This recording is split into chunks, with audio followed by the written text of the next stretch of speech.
పెరుగన్నంలో పురుగుల మందు కలిపి పెట్టినా, లేకపోతే గొడ్డలితో నరికినా, లేకపోతే కిరాయి హంతకులతో హతమార్చాలనుకున్నా, లేకపోతే ముక్కలు ముక్కలుగా నరికి కుక్కర్లో ఉడకబెట్టి పారేద్దామనుకున్నా, ఒక హత్యకి ఒడిగడదామనుకున్నా, వీటంతటికీ కారణం అక్రమ సంబంధాలే అని బయటపడుతుంది. ఎస్, మీరు విన్నది నిజమే. ఈ మధ్య కాలంలో తరచుగా వినపడుతున్నటువంటి హత్యలలో అతి ముఖ్యంగా భార్య భర్తలు లేకపోతే స్త్రీ పురుషుల అక్రమ సంబంధాలే బయటకు వస్తున్నాయి. సో ఈ అక్రమ సంబంధాల దృష్ట్యా వీళ్ళు ఎలాంటి ఒడిగడుతున్నారంటే, ఎలాంటి కార్యక్రమాలకు ఒడిగడుతున్నారంటే, సొంత జీవిత భాగస్వామిని కూడా లెక్క చేయకుండా హతమారుస్తున్నారు. తద్వారా ఏంటంటే వాళ్ళ ప్రియుడితోనో ప్రియురాలతోనో సుఖంగా ఉండొచ్చు అనేసి ఆలోచన అనేది వాళ్ళ మైండ్లోకి వస్తుంది.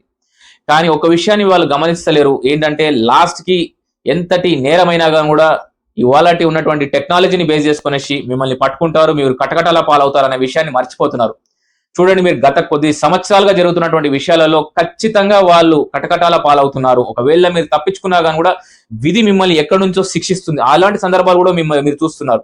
సో చివరిగా చెప్పదలుచుకుంది ఏంటంటే, ఈ అక్రమ సంబంధాల దృష్ట్యా మీరు తీసుకుంటున్నటువంటి నిర్ణయాలు ఒకరిని హతమార్చాలనుకుంటే మాత్రం అది మానుకోండి.